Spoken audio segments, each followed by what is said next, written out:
اگر آپ کو میری یہ ویڈیو پسند آئے تو like, comment and share, subscribe کرنا مت بھولیے۔ ابو موسیٰ کو مرو سے غائب ہوئے 2 ماہ سے زیادہ کا عرصہ ہو چکا تھا۔ اس کی تلاش کے لیے بہت کوششیں کی جا چکی تھی، لیکن اس کا کچھ پتہ نہیں چلا تھا۔ اگرچہ ابو موسیٰ جیسے آدمی کا فوج سے غائب ہو جانا ایک غیر معمولی نقصان تھا، لیکن قتیبہ جیسا شخص اس نقصان کا ماتم کرنے کے لیے بیٹھا نہیں رہنا چاہتا تھا۔ وہ دیکھ رہا تھا کہ موسم کے آثار تبدیل ہونے لگے تھے، سردی کا زور ٹوٹنے لگا تھا اور اب حالات ایسے ہونے لگے تھے کہ جو کسی علاقے پر فوج کشی کے لیے سازگار تھے۔ چنانچہ قتیبہ بن مسلم نے فوج کو تیاری کا حکم دے دیا تھا۔ اس مرتبہ اس نے خراسان کے دیگر علاقوں سے بھی فوج کے چند دستے منگوا لیے تھے۔ اب جو فوج اکٹھی ہو رہی تھی وہ کئی لحاظ سے اس فوج سے بہتر تھی جو پچھلے معرکوں میں حصہ لے چکی تھی۔ قتیبہ بن مسلم نے جب بیکند کا قلعہ فتح کیا تھا تو وہاں سے مسلمانوں کے ہاتھ میں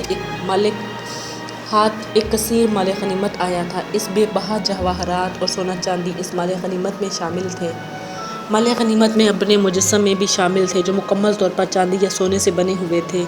ان میں سے ایک مجسمے کے بارے میں مورخین خاص طور پر بیان کرتے ہیں۔ یہ مجسمہ جب قتیبہ بن مسلم کے پاس پہنچا تو اس کے ساتھ چند مقامی لوگ بھی پہنچ گئے۔ وہ قتیبہ کو اس بات پر تیار کرنا چاہتے تھے کہ وہ یہ مجسمہ جو بظاہر ہے بیکار سا تھا ان لوگوں کے حوالے کرتے، لیکن قتیبہ نے کہا میں بت فروشوں میں نہیں، اور ساتھ ہی اس نے اور مجسمے کو توڑنے کا حکم دیا۔ اسے توڑا گیا تو اس میں کثیر مقدار میں سونا نکلا۔ چنانچہ جب اس کثیر تعداد میں مال غنیمت مسلمانوں کے ہاتھ آیا تو اس میں سے سپاہیوں کو معمول سے زیادہ بلکہ کہیں زیادہ حصہ ملا۔ اب سپاہیوں کی مالی حالت بہت بہتر ہو گئی تھی، لہٰذا انہوں نے عمدہ نسل کے گھوڑے اور ہتھیار خرید لیے، بلکہ تاجروں نے خاص طور پر دور دراز کے علاقوں سے عمدہ نسل کے جنگی گھوڑے مرو میں لا کر منہ مانگے داموں فروخت کیے۔ اس کے علاوہ قتیبہ بن مسلم نے سرکاری ذخائر میں موجود ہتھیار بھی فوج میں تقسیم کر دیے تھے، اور اب ہتھیاروں کے لحاظ سے تو یہ فوج کہیں برتر ہو ہی گئی تھی۔ دوسرا، اس فوج کا لڑنے کا جذبہ بھی شدید تر ہو گیا تھا۔ قتیبہ بن مسلم نے مرو میں موجود سپاہیوں کو مشقوں میں مصروف کر دیا تھا اور وہ خود ان مشقوں کی نگرانی کر رہا تھا۔ وہ سارا دن مصروف رہتا تھا، کبھی ایک جگہ موجود ہوتا تھا تو کبھی دوسری جگہ۔ مرو سے باہر کھلا میدان جنگ کا نقشہ پیش کرتا رہا تھا۔ سوار ایک جگہ سے بھاگتے دوسری جگہ جا رہے تھے، پیادہ دستے الگ بھاگ دوڑ میں مصروف تھے، اور ان سب سے الگ تیر اندازی اپنی سرگرمیوں میں مصروف تھے، اور قتیبہ بھی ان کے ساتھ تھا۔ وہ ان کی کارکردگی کا جائزہ لے رہا تھا۔ اس دستے کا سالار بھی قتیبہ کے ساتھ تھا۔ جہاں ضرورت ہوتی قتیبہ اس سالار کو ہدایات دے دیتا اور وہ اپنے تیر انداز دستے کو اس ہدایت کے مطابق عمل کرنے کا حکم جاری کر دیتا۔ وہ اپنے مخصوص گھوڑے پر سوار تھا۔ او ابن عدی، وہ تیر انداز دستے کے سالار سے کہہ رہا تھا، تیرے دستے کی پھرتی پھر کچھ مانت پڑتی نظر آ رہی ہے، کیا یہ ملت اسلامیہ کے نمک خوار نہیں؟ ابن عدی نے جواب دیا، تو انہیں اس جگہ پر نہ رکھ، اگر ان کی پھرتی اور چستی دیکھنی ہے تو انہیں میدان جنگ میں اس جگہ دھکیلنا جہاں بڑے بڑے سرماؤں کے قدم اکھڑ جاتے ہیں۔ اللہ کی قسم، میں اور میرا دستہ تجھے مایوس نہیں کریں گے، تو باتیں بہت خوب بناتا ہے۔ ابن عدی کا جواب سن کر قتیبہ بن مسلم کے چہرے پر مسکراہٹ دوڑ آئی۔ وہ کہنے لگا، لیکن جو اس جگہ مجھے مایوس کر رہا ہے وہ وقت پڑنے پر کس طرح امیدوں پر پورا اتر سکتا ہے؟ قتیبہ کے چہرے پر اس طرح مسکراہٹ تھی تو بتا مسلم کے بیٹے، ابن عدی نے کہا، تو مجھے کیا کہنا چاہتا ہے؟ ضرور تیرے دل میں کوئی خاص بات ہے، ورنہ تو اس انداز سے بات نہیں کرتا۔ ہاں، قتیبہ نے جواب دیا، میں تجھے یہ کہنا چاہتا تھا کہ تجھے حجاج کی طرف بھیجنا چاہتا ہوں۔ مجھے ابن عدی نے حیران ہو کر پوچھا، ہاں تجھے عدی کے بیٹے؟ قتیبہ اس کے لہجے پر مسکرا دیا، لیکن ابن عدی جیسے شخص کے لیے یہ بات حیران کن تھی۔ ایک تو اس کے لیے وہ پہلے کبھی حجاج سے نہیں ملا تھا، اور دوسرا اس سے تو بڑے بڑے جابر گھبراتے تھے۔ کس مقصد کے لیے؟ ابن عدی نے کچھ سوچ کر سوال کیا۔ قتیبہ بن مسلم نے جواب دیا، تو یہ کام کرے گا، لیکن یاد رکھنا کہ اڑ کر وہاں پہنچنا ہوگا۔ کیا بہت ضروری پیغام ہے؟ ابن عدی نے پوچھا۔ نہیں، پیغام ضروری نہیں، بلکہ تیری واپسی زیادہ ضروری ہے، اور وہ بھی جلد از جلد۔ مجھے معلوم ہے مزید 1 مہینے تک سردی بالکل ختم ہو جائے گی، اور پھر وہ موسم آئے گا جس میں اللہ کی زمین پر اس کے بندے اللہ اکبر کا نعرہ لگاتے سفر کرتے ہیں۔ وہ وقت آنے سے پہلے تجھے واپس آنا ہوگا تاکہ تو یہ نعرہ لگاتے والی ایک جماعت کی قیادت کر سکے۔ قتیبہ بن مسلم کا اشارہ اس کے زیر و کمان دستے کی طرف تھا، اور پھر اگلے دن ابن قتیبہ کا پیغام لے کر حجاج کی طرف جا رہا تھا۔ ابو موسیٰ اس کا بیٹا اور وہ ملازمہ جس نے انہیں فرار ہونے میں مدد دی تھی، گھوڑے سر پر دوڑاتے ایک سمت جا رہے تھے۔ ابو موسیٰ کو ڈر تھا کہ جو ہی اس کے فرار کا پتہ چلے گا اس کا پیچھا ضرور کیا جائے گا، اور اسے ابھی تک یہ یقین بھی نہیں آیا تھا کہ وہ اتنی آسانی سے کیسے فرار ہو گیا۔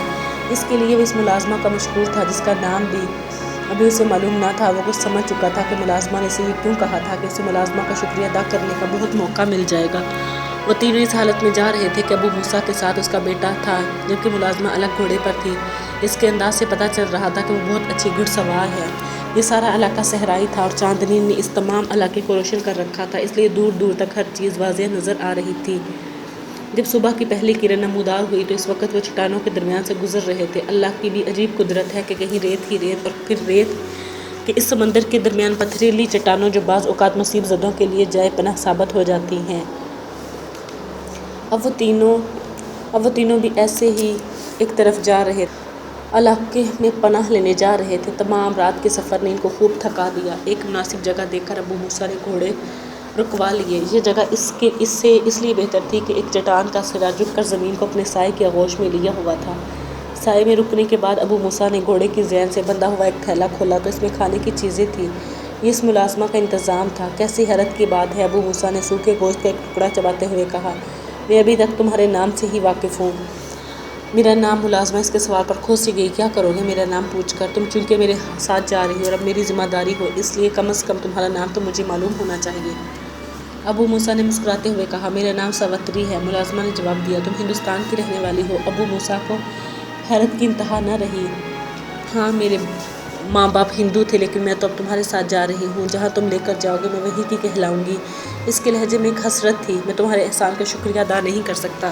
تم نہیں جانتی تم نے مجھے کیسے فرار کرا کر کتنا بڑا احسان کیا ہے۔ ابو موسیٰ نے جواب میں کہا، کیا تم یہ سمجھ رہی ہو کہ میں تمہیں کسی شہر میں چھوڑ جاؤں گا؟ اس کی بات سن کر ساوتری نے کوئی جواب نہ دیا، صرف وہ اسے گھورتی رہی۔ اس کا رویہ دیکھ کر ابو موسیٰ کہنے لگا، میں کبھی اس شخص کو تنہا نہیں چھوڑ سکتا جو میرا محسن ہو، اور تمہارا احسان تو بہت بڑا ہے۔ جب وہ لوگ دوبارہ چلے تو رات کے ستارے آسمان کے پردے کے عقب سے جھانک رہے تھے۔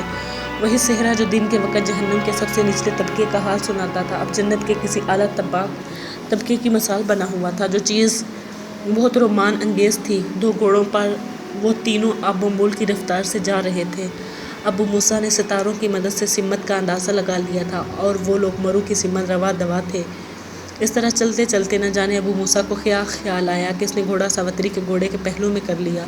ساوتری، یہ ابو موسیٰ کی آواز تھی جو اس رومان انگیز ماحول میں یوں محسوس ہو رہی تھی جیسے ساکن پانی میں کسی نے پتھر پھینک دیا ہو۔ کیا بات ہے؟ ساوتری نے ابو موسیٰ کی طرف دیکھا۔ اس کے گھوڑے متواتر چلے جا رہے تھے۔ تم ہندو ہو؟ ابو موسیٰ نے کہا، لیکن تم نے یہ نہیں بتایا کہ ہندوستان سے اتنی دور اس جگہ کیسے پہنچ گئے؟ نہ پوچھو ابو موسیٰ، ساوتری نے جواب دیا، یہ ایک لمبی کہانی ہے۔ کیا کرو گے تم سن کر؟ کیا تم مجھے نہیں بتاؤ گی؟ ابو موسیٰ نے ایسے لہجے میں کہا جس میں اپنائیت ہی اپنائیت تھی۔ ابو موسیٰ، ساوتری کہنے لگی، تم نے سچ کہا تھا کہ میں ایک ہندو بیوہ کی قسمت میں صرف جل کر مرنا ہی لکھا ہوتا ہے، لیکن شاید میں خوش قسمت تھی جو زندہ بچ گئی اور مجھے آگ میں جلانے والے خود جل مرے۔ یہ سن کر ابو موسیٰ حیرت سے اسے دیکھنے لگا۔ وہ سن رہا تھا اور ساوتری اپنی داستان سنا رہی تھی۔ وہ خوش قسمت گھرانہ تھا، اس کا گاؤں کا سب سے مقبول گھرانہ۔ گھر کے افراد ہی کتنے تھے؟ 2 میاں بیوی اور ان کے 2 بچے۔ ایک لڑکا تھا جس کا نام رام تھا، جبکہ اس سے ایک چھوٹی لڑکی تھی جس کی پیدائش پر اس کا نام ساوتری رکھا گیا۔ یہ ایک ہندو گھرانہ تھا۔ یہ وہ دور تھا جب ہندوستان کے مغرب میں اسلامی سلطنت وسعت پا رہی تھی۔ یہ ہندو گھرانہ ہندوستان کے ایک چھوٹے سے گاؤں میں آباد تھا۔ گاؤں چھوٹا ضرور تھا لیکن شاید آشا ان کی معصوم شرارتوں کی عادی بھی تھی اور ان شرارتوں سے لطف اندوز بھی ہو رہی تھی، اس لیے اس نے کوئی جواب نہ دیا۔ آخر جب رام کا کان کھینچ کر ننھی ساوتری کا ہاتھ دکھنے لگا تو اس نے باہر کو دوڑ لگا دی۔ وہ جانتی تھی کہ اگر اب وہ رام کے ہاتھ آ گئی تو اسے نہیں چھوڑے گا۔ پہلے تو آرام کچھ دیر اپنا کان ملتا رہا، پھر ہنستا ہوا ساوتری کے پیچھے پیچھے بھاگنے لگا۔ وہ آواز لگا رہا تھا، تجھے چھوڑوں گا نہیں ساوتری، اب تو میں تیری چوٹی کاٹ کر ہی دم لوں گا۔ فکر نہ کرو بھیا، میں تمہارے ہاتھ نہیں آنے کی۔ ساوتری نے پیچھے مڑ کر دیکھا۔ یہ دیکھ کر وہ گھبرا گئی کہ رام اس کے سر پر پہنچنے والا تھا۔ وہ پیچھے دیکھ کر بھاگ رہی تھی۔